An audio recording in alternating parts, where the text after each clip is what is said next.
In today's episode, I'm going to bloviate about baritones, euphoniums.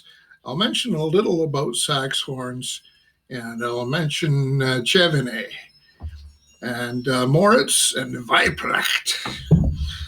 I'm going to start off with this. When you hear the word baritone, where did that word come from? Well, it came from the thing I'm holding in my hands. This is a 19th century valved bugle. Now, nobody in the 19th century referred to this as a valved bugle. They referred to it by its range, which, if you were a human, was baritone, and that's where the name came from. Now,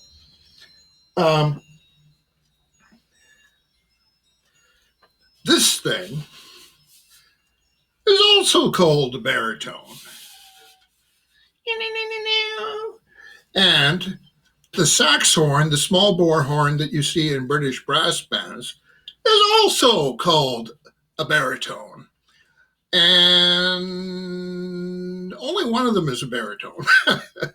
The old original 19th century horn was a baritone. It's just that when these came along in 1853, there were a family of horns invented by Cerveny.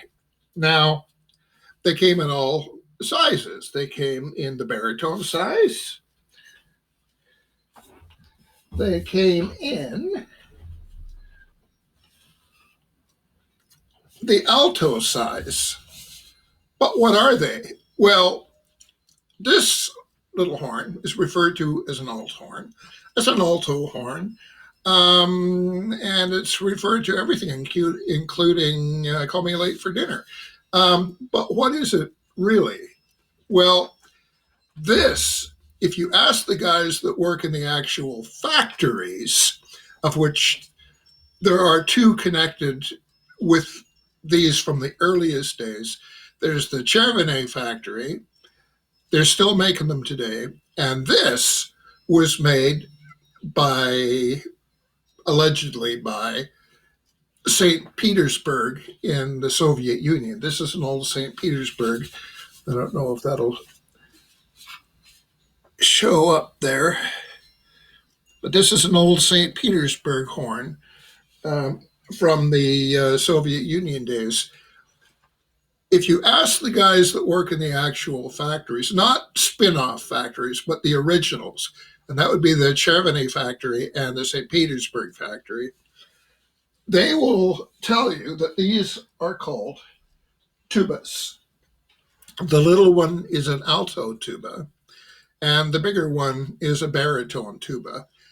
And the large bore baritone tuba, they is referred to as a euphonium for people buying the instruments. They call them a tuba in the factories, but the layman calls them a euphonium.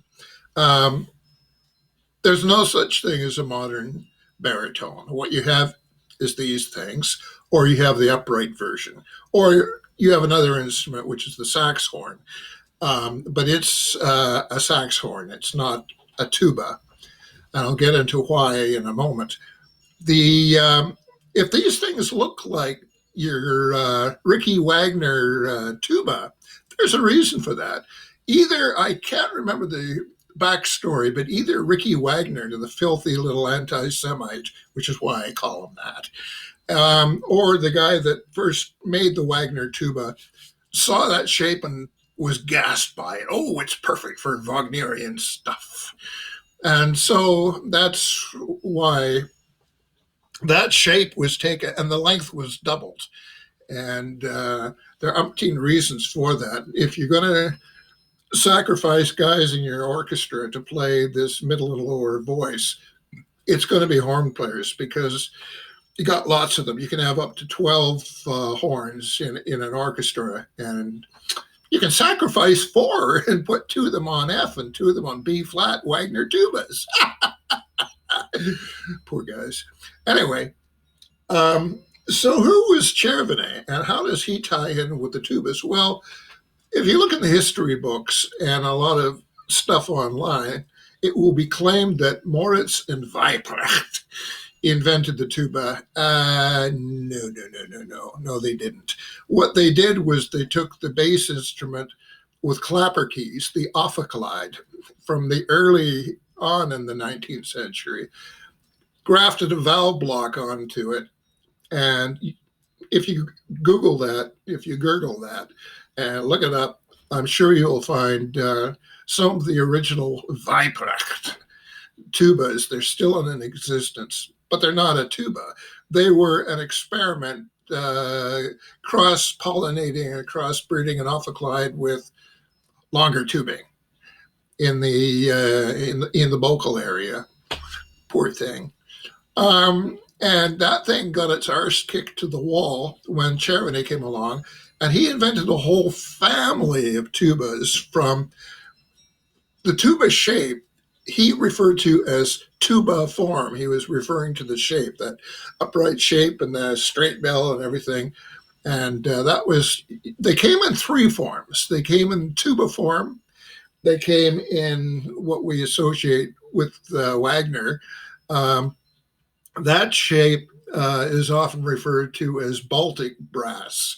But the third shape was he made, and this is key, he made helicons. Now, what's a helicon? A helicon, you stand there, you wrap this bass instrument around yourself like a snake, and the bell comes up about here, and you're honking away here. Well, if it looks a bit like a sousaphone, there's good reason for that. It's the same instrument. And Sousa had nothing whatever to do with the sousaphone, and neither did Kahn. Kahn, the Kahn artist, claimed to have invented the sousaphone in, if I remember correctly, 1898. But J.W. Pepper really invented the sousaphone in 1892. There again, you can look it up. It's there for all to see. But there again, it's just a helicon, which dates back to um, the roots of the helicon are murky. Nobody will tell you with a straight face that they know exactly where it came from, but they do say that it came from Russia sometime around 1845. That's the wind howling. Whoa, it's blowing like 60 outside. So anyway, Cerveny invented the modern tuba. He invented the instrument people call a baritone, and the alto tuba and the tenor tuba. Now, the euphonium, what is the euphonium? Well, if you put it side by side with a tubiform BB flat tuba made by Cerveny, you'll see that they're one and the same instrument.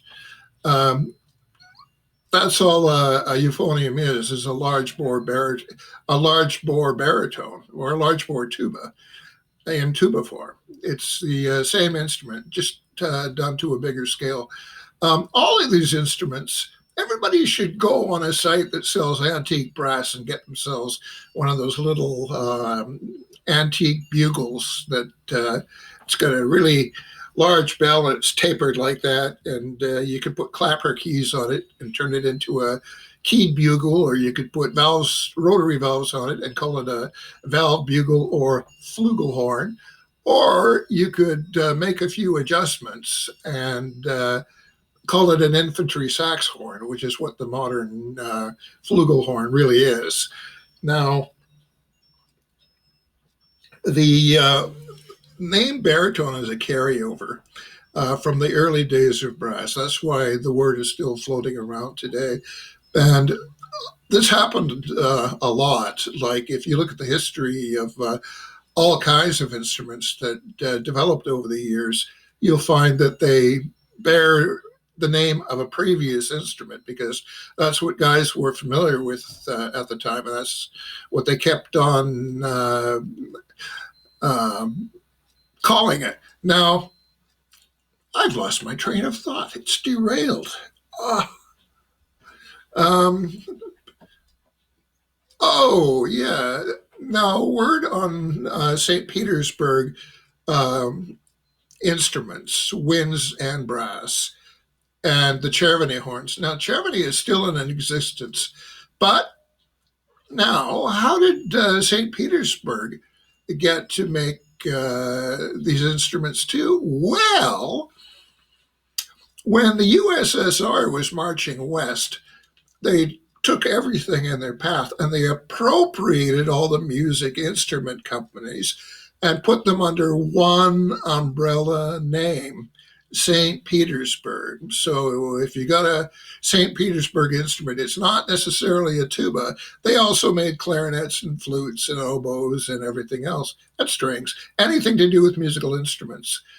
Now, with the downfall of the Soviet Union, um, a lot of these small companies started up again, especially those in the former Czech Republic.